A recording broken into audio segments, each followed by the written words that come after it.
Okay, now we are ready to start in a few seconds, I think. He's just installing something, but I can introduce myself quickly, very briefly, because I've less than a minute. I'm a PhD fellow at the Royal Institute of Technology, KTH, in Stockholm. And this is the speed presentation session. And it's a diverse mix of professionals here, so I think it will be interesting to listen to. Everyone is from different fields, and we have 60 minutes, 9 presenters, and each one is presenting for 6 minutes. If everyone respects the 6 minutes framework, we can all leave this room as friends. And the first ones can come up. We'll start from here. I will not talk about public participation, but rather about citizens' engagement. And this is something which was already mentioned today in the morning.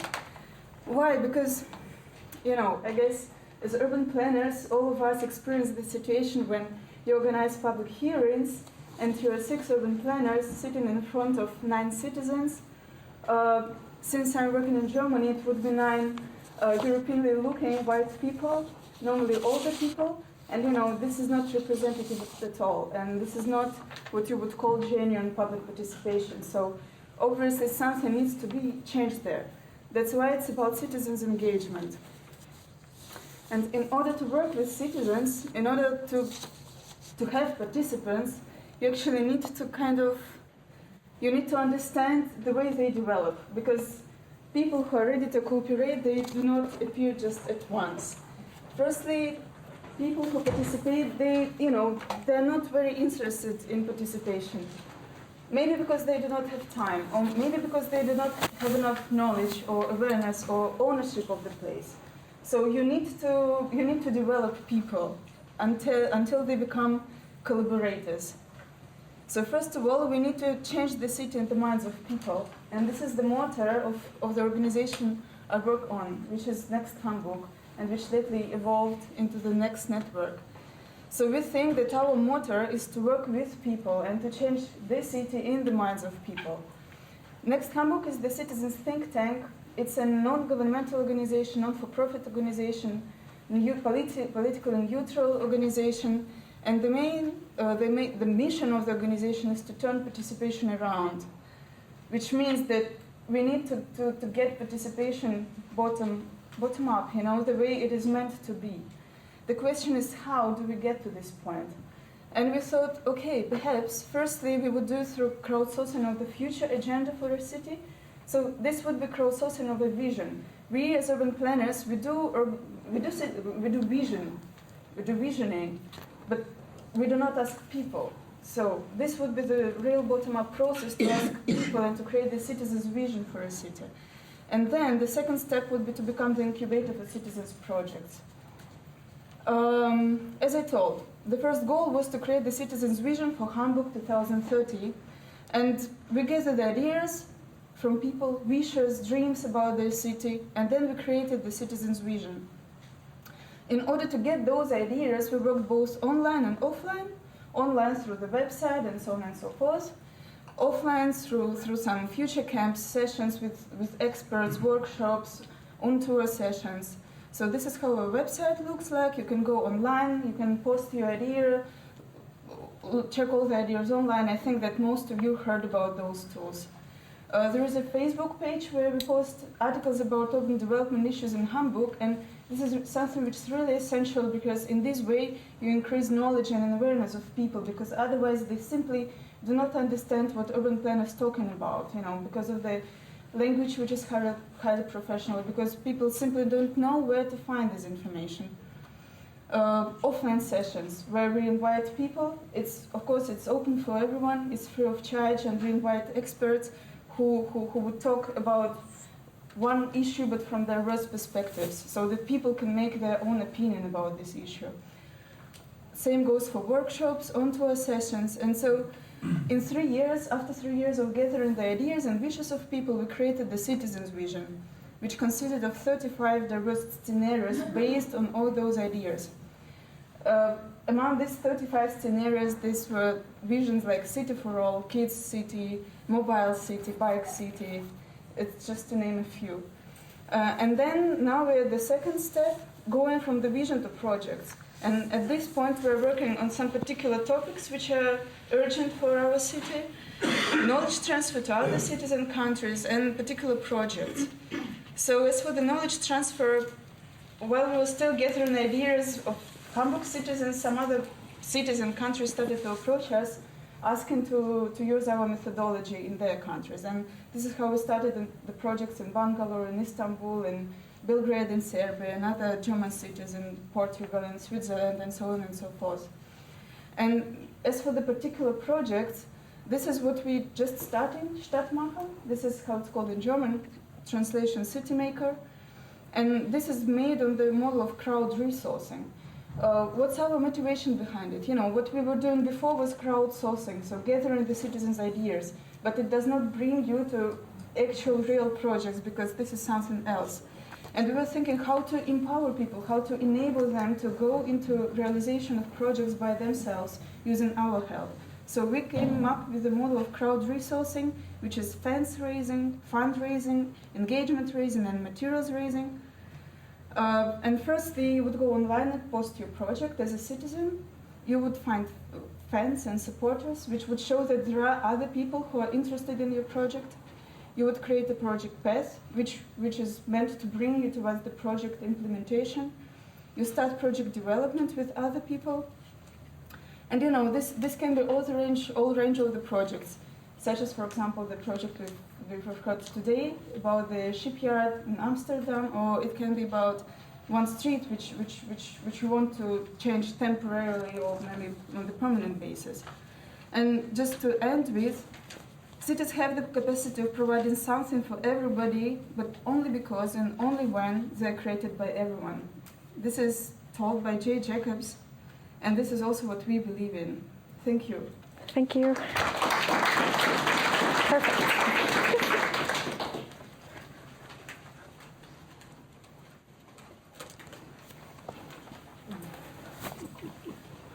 Hello, everyone. My name is Maria Höök, and this is my colleague Emma Skolke. We're from Architects Without Borders, Sweden, and we're briefly going to introduce you to a project called Korogocho Streetscapes that we're doing in collaboration with Hope Raisers Youth Initiative. That's a grassroots organization in Kenya, Nairobi. So we are located in Kenya, Nairobi more specifically, often a city portrayed as a successful East African metropolis, but the reality is that a number that's around 70% of the population live in slums, occupying only 5% of the urban fabric, making these areas really dense. And one of these informal settlements is Korogocho, situated in the northeast part of Nairobi and home to about 42,000 people. In 2011, UN Habitat and the government of Kenya initiated a slum upgrading project that included the upgrading and the paving of the 4 major roads of the area. And this is where our project takes its point of departure. As part of evaluating the street upgrading, we started to look upon the streets as place and how they are used by the residents. And as you probably know, space in general, and especially public space, is very scarce and in informal settlements. And hence a lot of activities are taking place in the streets, especially necessary activities, even though the form of the street might not always support these activities. And as you see here, the street often function as an extension of the private home. And the streets are also an important part of everyday life, and a lot of business are carried out in the streets. And the streets can be where the informal economy meets the formal economy, and also has the potential to connect Korogocho with the wider city network of Nairobi. But however, many people perceive Korogocho as an isolated entity that's separated from the larger city network. It has a negative connotation to it as a dangerous and unsecure place. And this map can be seen on many walls in Korogocho. And the different neighborhoods are associated with images such as knives, guns, and dirt. And we soon realized that these images were reflected in the children's images of Korogocho. As you can see on this map, that is the outcome of a workshop that we had. So the perception of an area has a big influence on how the area is used, and therefore a major task became for us to work towards changing that perception.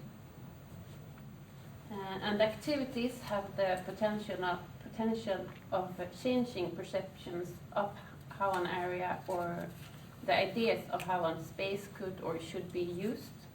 And an example of this that we found in Korogocho is the roller skaters. And they appropriate the streets of Korogocho every Sunday. And the skating is showing that the street functions as more than just infrastructure or transportation, and that physical implementations combined with activity and intervention is important when working with public space.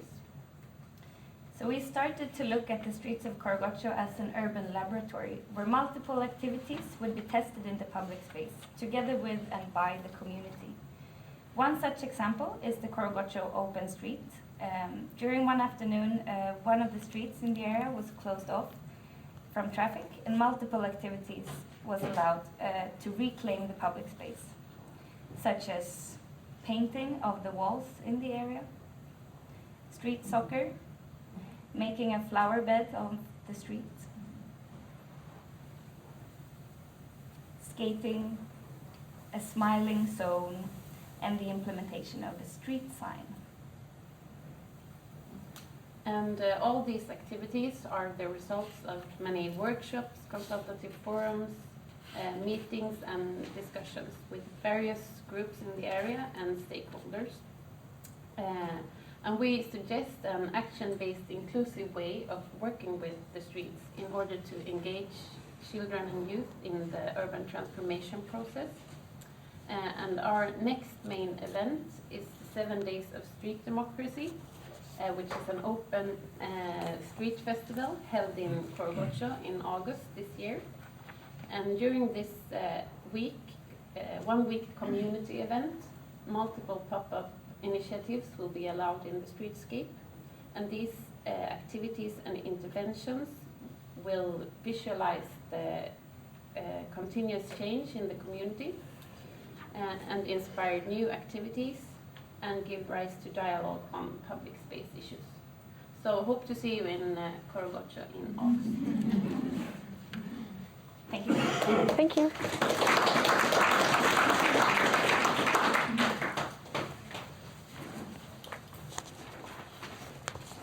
Hello, my name is Berend van der Lans. I'm from, oh wait, I have to press now. Yeah. I'm from African Architecture Matters, and I actually am here on behalf of Mohammed Juma, the Director of Urban and Rural Planning Department in Zanzibar. And we remain in East Africa, as you understand, because we just come from Nairobi. We fly over to an island on the east coast.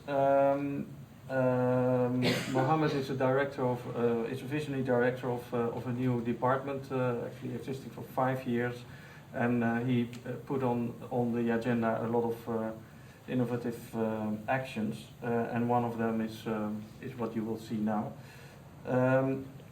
Zanzibar is known for its World Heritage Site, Stone Town. And that's all tangible heritage, as you can see, famous buildings of distinct character, little beautiful alleys in the city center, but also there is a very strong component of intangible heritage, the social capital, as you can say, and you see all kinds of activities in the public realm. We look into an area just outside of Stone Town, which is called Nambo, and it is it's historically nearly as rich as Stone Town. It started practically about the same time in being developed. It is the buffer zone of the World Heritage Site. The colored part is the buffer zone of the World Heritage Site. But in the near future, it will be seen as the city center of Zanzibar, because for you on the left, you have the ocean. Of course, the city doesn't grow into that direction, but grows into the east direction. So slowly, the city center moves eastward, and actually in the new master plan, the city center is defined right on top of Nambo. Some images. This is 100 years ago, where you see already that it is quite developed, and here you see a picture of, let's say, today. An area which is still predominantly one layer, but you see developments going on, and you see how people are starting to invest in an uncontrolled way, not per definition in a wrong way, but you also see it encroaching upon the public space, which is quite important there. Zanzibar has just adopted a national spatial development strategy, which is actually promoting densification as an answer to sprawl. Here you see how the city developed from 1978 to 2005 and really extended into the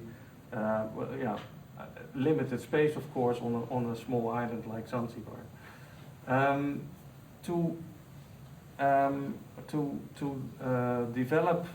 redevelop Nambo, which is seen by many as a slum, but if you look into it, it is this very rich historic area. Zanzibar has adopted the historic urban landscape approach from UNESCO. I don't know if you are aware of this, but this is a policy of approach that leads to further development of policies and tools for heritage-based regeneration, and by the whole network of UNESCO, Zanzibar is actually seen as a pilot site. And it is based upon research by design and policy making through action. So we have looked since 2013, I guess, yeah. We have looked into Nambo and done a first pilot mapping and visioning event, touching upon what you were saying, in combination with the inhabitants of Nambo. And what came out of it is it's a culturally very rich area in terms of inhabitants.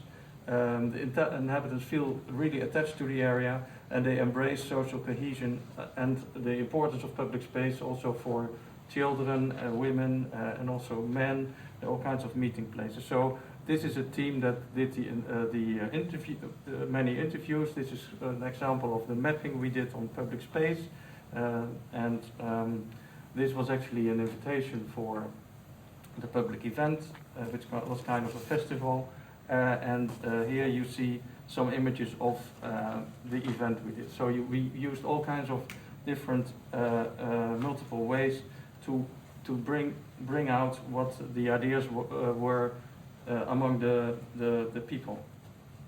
Now we are about to start a new phase, which is a more intensive mapping of a larger area on the participatory basis. Indeed involving the communities rather than participation, with a strong intangible component to identify cultural and economic assets that can form the driver of the redevelopment. We have limited budgets, and I think that is everywhere the case in areas like Zanzibar. So we look for, we are using inventive ways for mapping through collaborative work, through games, through music, food, etc. So I have to conclude now. Basically, I'm also at the end. This mapping leads to the development, will feed into development of proposals for public spaces, but more inclusive also for housing, etc. Because it's not only public space that we need to tackle here, it's also the housing, etc. Thank you very much. Perfect, thank you.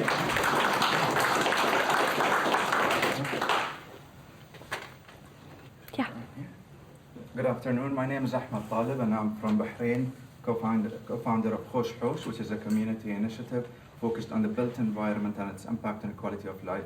My discussion today is how to get public engaged and interested in a non-tax-paying environment, which is a challenge other than just a privilege. Just to give you a bit of background about Bahrain, Bahrain is a relatively motor city. Everything is designed around the use of vehicles due to the cheap oil, and it's one of 6 Gulf countries that sort of have very similar development patterns. Considered a privileged community, there is minimal taxation, government is obliged to provide subsidized housing, and a lot of other solutions. As a political system, Bahrain is a constitutional monarchy, and we have 2 houses of parliament and an elected municipal council. There is generally a lack of public space. Even that open space that you see here on the waterfront is actually being developed into a mall today, and the people are excited about it, instead of actually opposing it. So public spaces are actually limited within commercial uses, and in other countries like Dubai, you would see Dubai Fountain, and that's a private space, and that's the sort of the pattern in the entire region.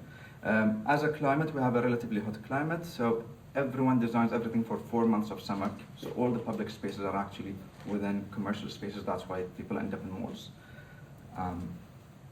Just to set the context, I'd like to explain the user's role with the public spaces in terms of how they contribute to the development and the generation of public spaces. On the revenue side, limited taxation. People pay about 1% on land transactions, 10% of rental, or less than $10 for an owned property. So that's literally the income. That's why they have very little direct contribution to the funding of these public spaces, and it's purely a government mandate.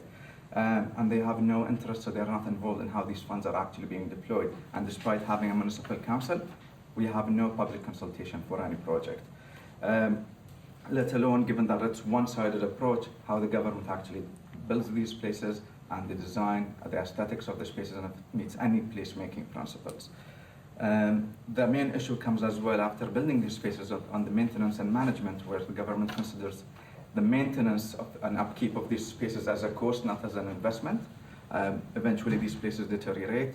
Public abandon them. If they use them, they abandon them a few years later. So the challenge we have here is actually we have 3 different challenges. First of all, the most important one is we have uninterested users. Even if you provide the public space, you have to convince them that they need it. You have to convince them that they have to use it, that it's part of the impact on the quality of life and how the city should be functioning. Government priorities is infrastructure, housing, and the basic needs. The last thing that's on their agenda is public spaces, for many reasons. And private developers, they don't pay any taxes, aside from the taxes I mentioned. And there is no proper regulatory on that, and they are not obliged to give back to the community in any way other than being promotional or marketing oriented. So in conclusion, there is a lack of interest in public spaces and places and spaces, no demand, no sense of ownership, no pressure to deliver, and no sense of responsibility. So how we should tackle that, locally or regionally, when we're talking about Bahrain or the Gulf, we're trying as individuals, me and other individuals in Bahrain, to set up grassroots initiatives to engage the public in a productive dialogue about the impact of the built environment on the quality of life. Because everybody complains, but they don't realize that they're complaining about not having parks, not having squares, but not directly or not through the right channels. However, the lack of funding, the lack of commitment from government and private sectors make these initiatives have very limited role. It ends up being a one-day event, and it's a tactical urbanism thing, and it doesn't go from there. As I said, government support is sort of minimal, even as permits, approvals to use the spaces. There should be some sort of segregation and transparent segregation of accounts by council and area. At least the money funded from one council should be reinvested into that council. Right now, everything goes just in the overall government revenue and could be spent on other things like education or others. The private sector should be actually obliged to give back to community and provide more amenities to the people. I think another thing that is related to the discussion we had before this session is the relevance of the Gulf region to the discussions we're having on the UN Habitat and Papers, because we're not growing cities or growing economies like Asia or India or Latin America, and we're not as developed as Europe or underdeveloped as other countries. We're somewhere in between. We have this infrastructure, we just don't have the proper regulatory framework.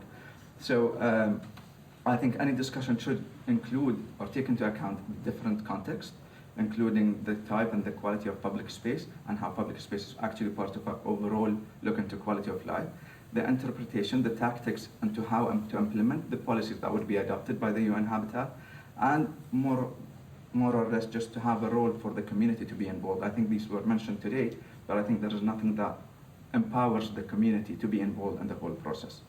These are just snapshots from one of the initiatives we've done where we got the public to draw up on a chalkboard what they'd like to see, and probably this was the only channel where we saw people actually talking about built environment and what they need. It included somebody who drew a plan for a neighborhood and something that's written in Arabic, somebody wants a park in their neighborhood. So that's it. Perfect.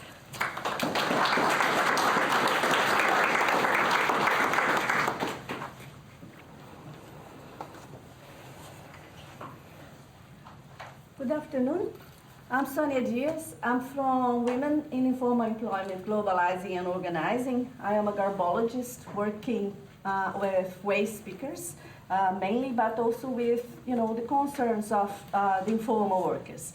So my messages here, my key messages for the Future of Places conference, it's about the role of informal workers and how participation and empowerment for them means being taken into account in terms of their place in the urban public spaces. So for us, public spaces are settings for social and cultural functions and livelihood activities.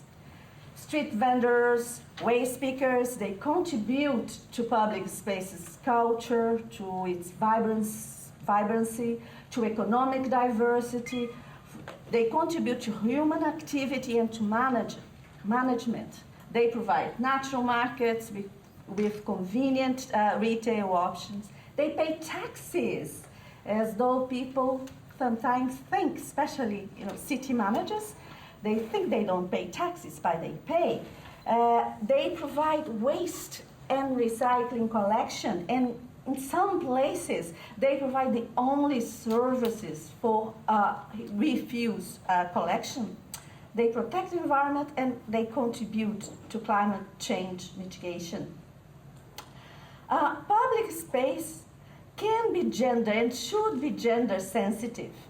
Lifting of regulations that prevents greater access by informal workers to public spaces need to be encouraged to allow poor women greater prospects for economic empowerment. And we all know that there is another economy out there, okay? Informal workers are pretty much part of the economy.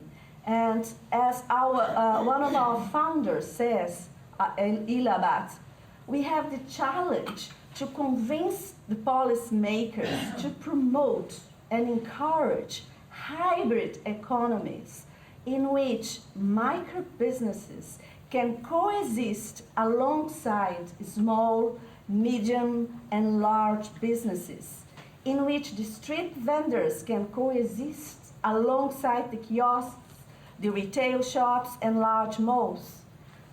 Just as the policymakers encourage biodiversity, they should also encourage economic diversity. This is, I think, an important message for us to reflect about how we frame public spaces. So, the future of our public spaces must be part of an inclusive city approach.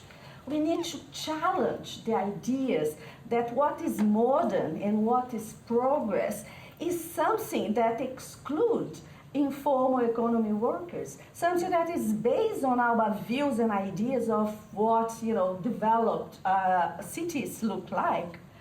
And unless we recognize and protect and promote these actors, we cannot have an inclusive city. And the future of place is compromised.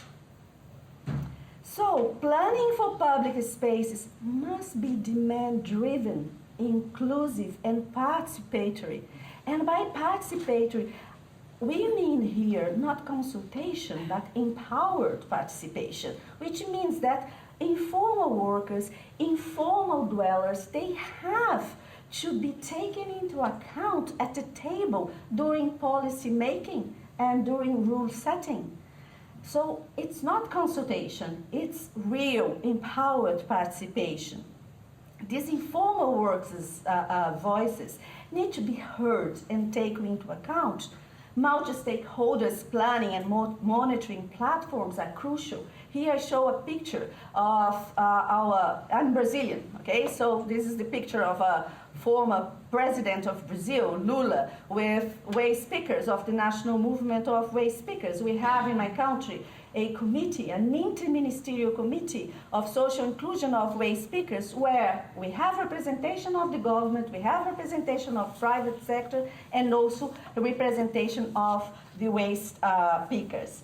So we need to promote policies that can include street vendors because they are part of the economy. We have many examples, like the rotating markets in Chile and Mexico. We have the night markets in Bangkok. So what I'm talking here is that there are good examples of policies that we should look like. We have examples of policies towards waste pickers. We have the national policy in Peru that includes cooperatives of waste pickers. We have the policy that my country, Brazil, approved in 2010, the national policy of solid waste management, where waste pickers are preferential partners of inclusive recycling systems. We have examples of cities that are striving to include waste pickers. So we need to protect these workers. We need to promote infrastructure for these workers. Thank you. Thank you.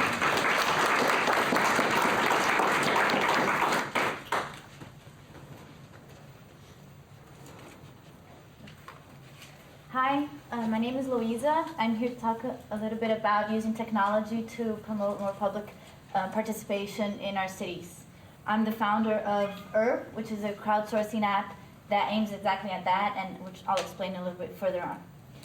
So we've been seeing a big movement around the world of people asking for more public spaces, demanding better quality of the spaces, wanting to participate more, and actually taking matters into their own hands by actively creating or revitalizing spaces in their own communities. And that's great. It's a sign that we're finally starting to see some change. But not everyone is up for that. The regular citizen might not want to get that involved. I mean, think of your families, your parents, siblings, your friends, those who are not architects or urban planners or related to our field. How much do they get involved in placemaking? Probably not so much, right? So this is one thing. On the other side, we have great technology available for us in the palm of our hands. We're living in an app era where there's an app for virtually anything you might need or want. So we have an opportunity to take advantage of both these situations. We can use apps to raise awareness to urban issues, but more importantly, to engage and to empower citizens. They can be responsible for change, for tracking it down, and for pressuring until they see the results. I don't think people don't want to participate, I just don't think we've made it attractive or easy enough for them. I mean, the common tools we use in participatory processes are public meetings, hearings, citizen advisory boards, and so on. And these are great and they're very important, but they don't reach the majority of the population. Most people don't have the time or even the disposition to attend those. So in 1969, Sherry Arnstein proposed what she called the ladder of citizen participation, in which she ranks the types of participation according to the degree in which citizens actually get involved. So we usually stay here around the degrees of tokenism, maybe even no power, but we're almost always in between informing and consultation. But that's only halfway through what it really means to empower citizens. And that's why I created Herb. If we want people to participate, we have to make it simple, easy, and fast. It's still not a major priority for the regular citizen to get involved in this, but that's who we're aiming at. I mean, that's the feedback we need when we're building our cities. So we have to make it easy for them. And based on these promises, we came up with the way Urb works. So after logging in the first time, with only 3 clicks, you can make your suggestion of urban furniture anywhere at specific locations in your community or anywhere around the world. So the GPS tracks down your location. When you click the plus button, a list of pre-selected items pops up, and then you confirm your suggestion. That's it. So it's simple, it's easy, it's fast, it's at the palm of your hand. And after that, we'll go after getting those implemented in the community. So we're focusing on urban furniture because it's something that affects our daily lives, right? You have trash in your hands, you want to throw it away, there's no trash can around. I mean, you need to sit down. No one thought of putting a bench on that street. So where do you go to do that? I mean, these are things that people relate to. Zoning and regulations are important, but what people experience at the pedestrian level, that's so much more concrete.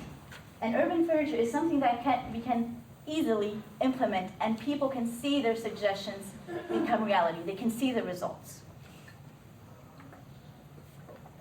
But one person doesn't represent the wishes of the entire community. So we created a network where people are co-responsible for getting their voices heard. So in Urb, you can see what other people are suggesting, and you can vote for those as well.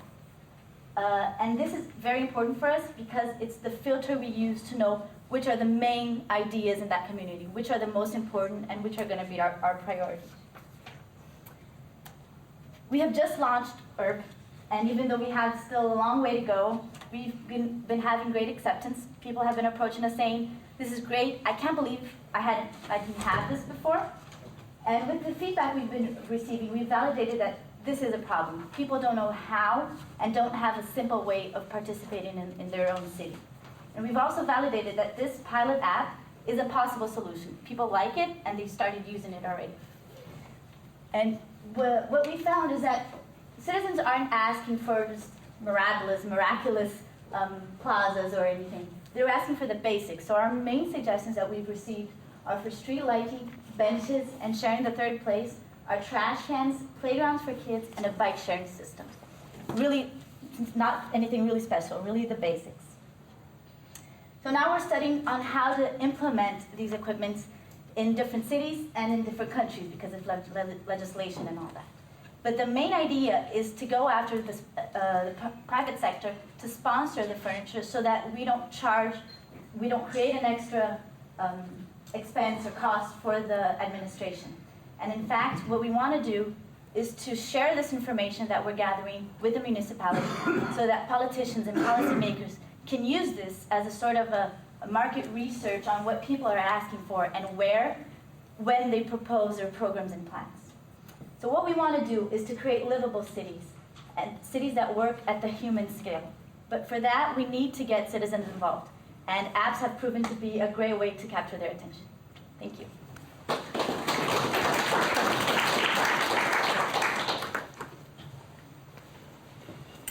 Hi, my name is John Danahy. I'm a landscape architect, urban designer, and planner, and I teach at the University of Toronto in the landscape architecture program. And in 1984, a community group came to me, 2004, a community group came to me and asked if they could use the tools we've been using and developing for the last 20 years to do urban design at the city scale, top-down, National Capital Commission type of work. It just so happened that was a year when I could do what took a $500,000 computer to do on a $5,000 IBM.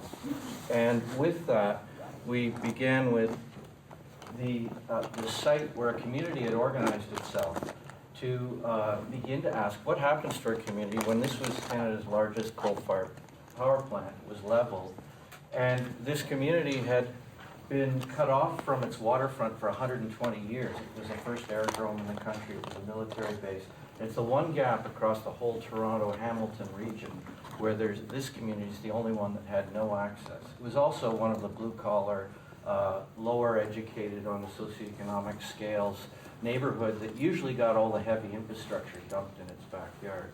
So I found it quite intriguing. I said, what if we try these? The community group had asked if I would sit on their board and help them with it. Instead, I said, why don't I treat you like one of our first-year grad students?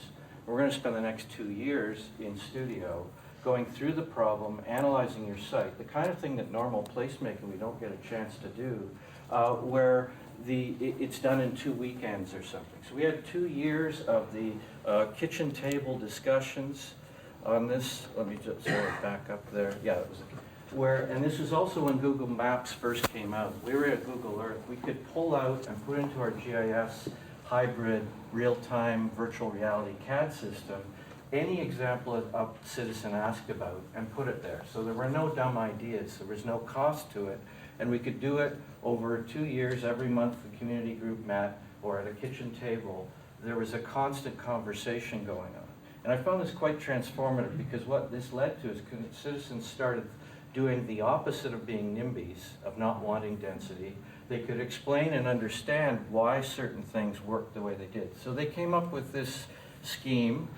I call it kind of 3D cut and paste, but it comes with all the urban metrics that we typically don't have. And what came out of it is the citizens identified 4 or 5 key principles that none of the professional planners or my colleagues had identified as key principles.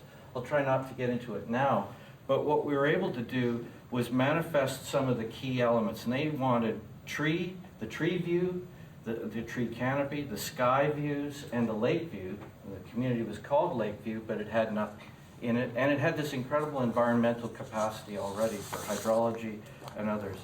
With this, they were able to get their principles embodied in the computer system. And in this case, we're working out all the land economics of the development along with that in real time. So when they said, what's sky view mean? We could move it up or down. We could change the layouts.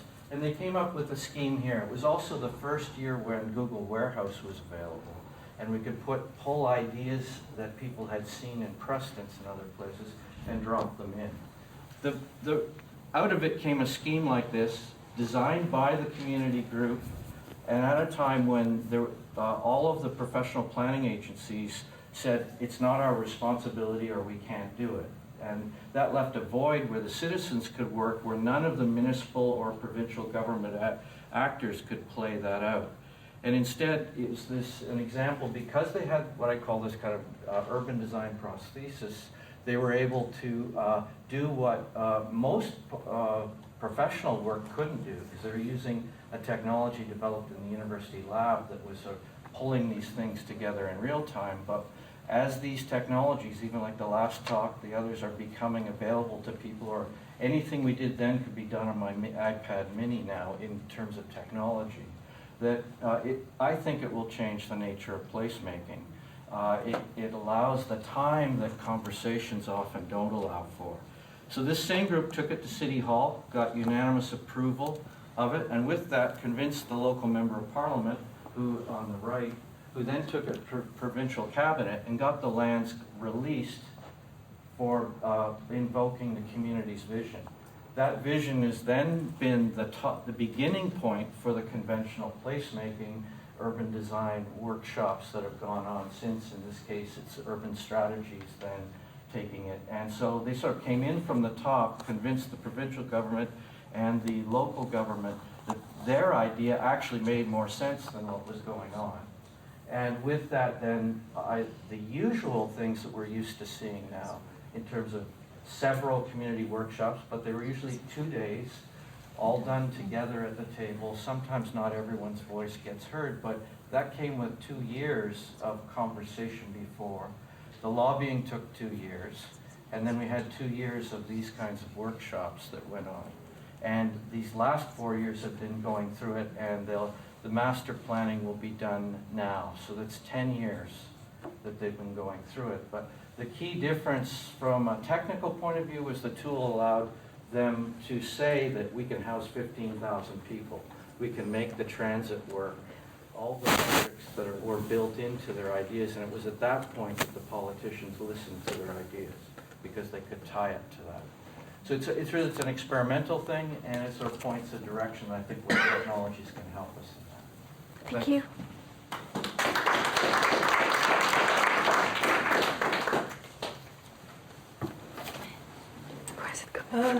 you. My name's Cecilia Anderson and I work with Public Space in UN Habitat, but I'm actually making this presentation for Naomi Hugevorst, who from Placemakers, who unfortunately couldn't make it, but I think it's a very nice example of how to actually work on placemaking in Nairobi. So first of all, I just wanted to give you a flavor of public spaces in Nairobi. This is one of the official parks in the center of Nairobi.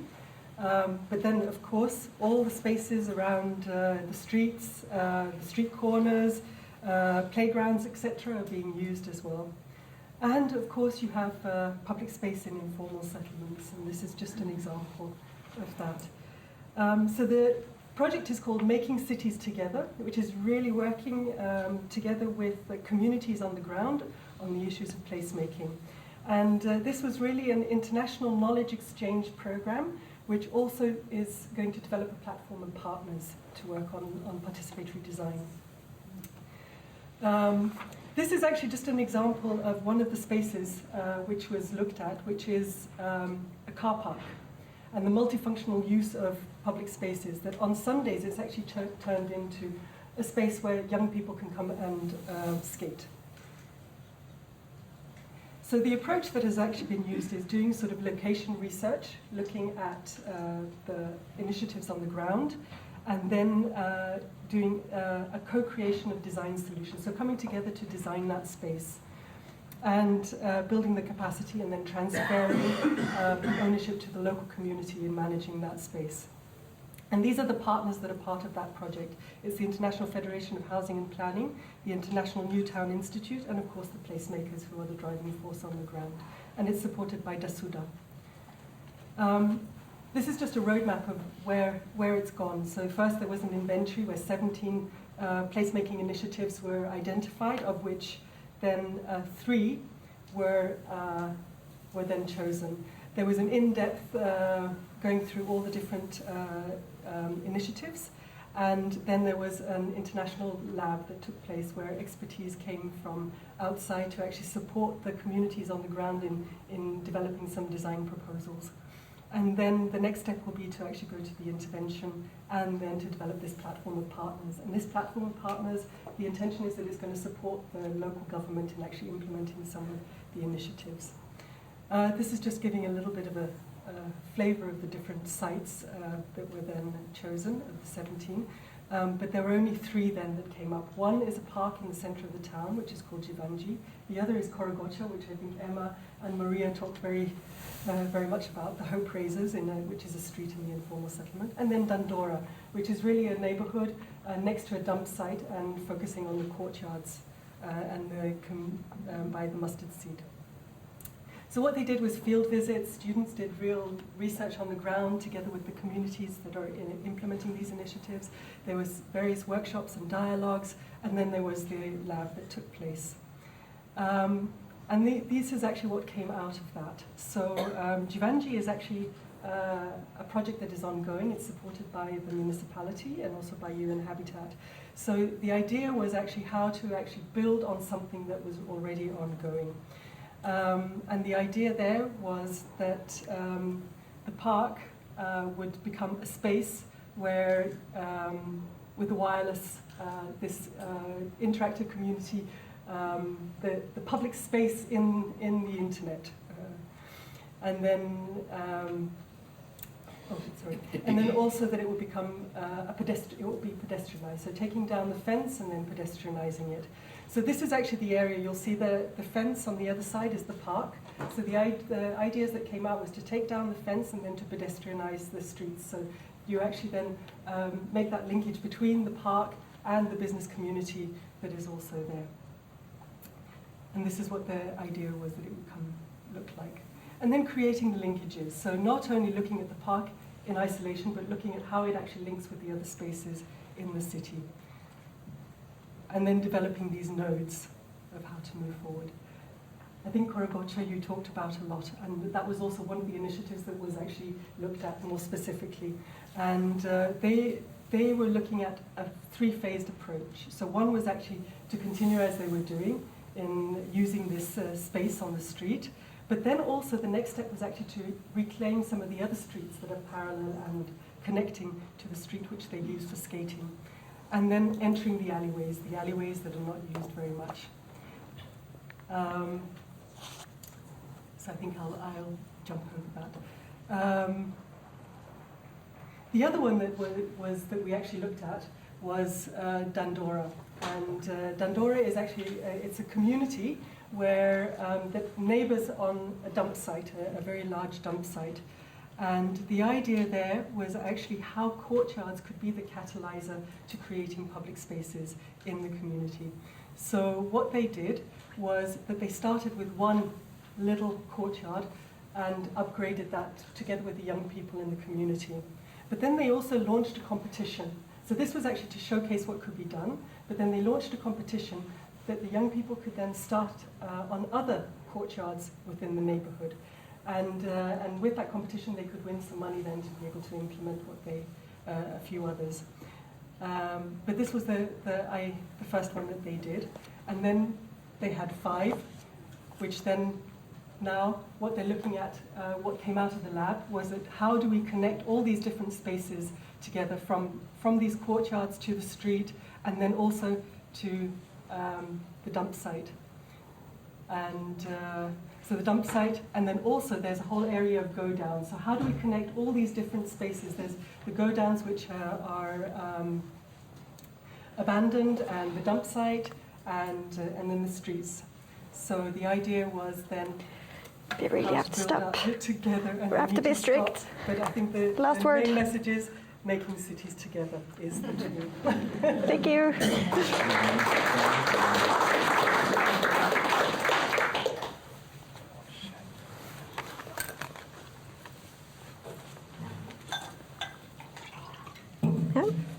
Said to take some water before, so that I don't get stuck somewhere. I'm Medi Rutwama. I work with Act Together Uganda. Saranado, the National Slum Rights Federation of Uganda. We are both leader from SDI. We are both members of SDI. Context. I think we are privileged to share a bit more about East Africa. And this is Uganda, urbanizing at 5.5% per annum, 60% of the area informal. 70% of our population is occupying 12% of the city's land. Those are the numbers, and we think that 1.3 million people are living in these informal settlements. So you can imagine how congested these areas are. These informal settlements are also facing a problem of eviction threats. So people in there are not very sure whether they're going to stay tomorrow or the other day. The Federation carried out a survey, so all this work was done by the communities themselves, and it revealed that a very big percentage of our people do not have access to sanitation, which is a very, very basic need to the informal settlements and all the people at large. This is the existing situation concerning the open spaces, public spaces. So what you see in green, those are the existing public spaces. But you realize that in some areas, they do not have any single space. And when we say any single space, it means that even the streets that could have been used as an alternative are not there. They are basically corridors.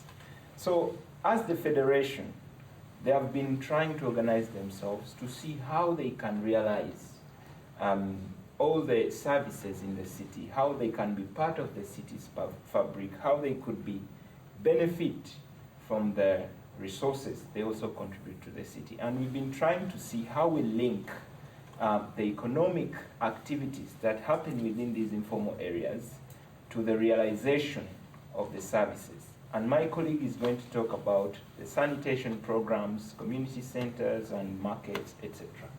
Now this is a practical approach of SDI to inclusive and participatory planning for public spaces. It all starts by organizing communities into groups, making them to realize their need, and actualizing the concept of who owns what is in the city. Now we go into collecting data. We have to know where to start from. We collect data to understand what are our needs, set priorities. In this particular settlement, the community identified key areas where there was no community public space. There is nothing like a toilet. And using that concept of collecting data, they were able to engage the community, where they were using the community on top of the toilet, because there's no space in the slums. So the public space we could put was the community hall on the toilet, and that is the structure you see. Down is a good sanitation unit, but on top is a community toilet where people go to engage each other on how to develop their settlement.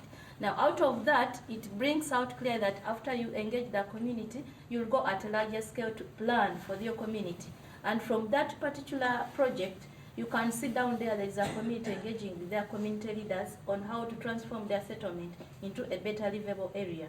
So from that forum you see, you're going to see there that we have community, those are slum dwellers, we have politicians, we have technocrats, we have planners coming together on how to plan for their settlement to make a livable environment. Now from that forum, people already know that we are in a bad shape. We need to come out of this situation. So they go together and they plan. How do we engage each other to ensure that this settlement is for all of us? So each one has an idea to put. Do we need a playground for the children? Do we need a playground for everybody? Do we need somewhere people can sit and discuss issues? Do we need somewhere that people can go shopping? So from those planning perspective of each one coming together, we have come up with a participatory project which is going to be dealt with the city, the community, politicians, technocrats, and everybody in the city. I think the next slide will show. From that settlement you saw as a slum, this is what is going to be a practical reality on the ground. You see, that is a mall, it is a market which has been an informal market, but is going to be a formal market, but not excluding the urban poor because they participated in this process. Now in this particular area, you find that there's an apartment for the people who cannot afford the high class level housing, but they can afford it from there because they participated. They know where they belong now from this level.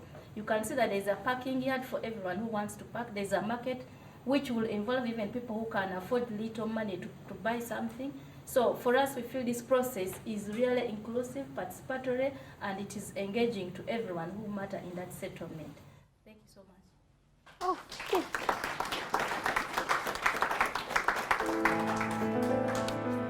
We made it 1 hour. Thank you so much for 1 hour filled with knowledge.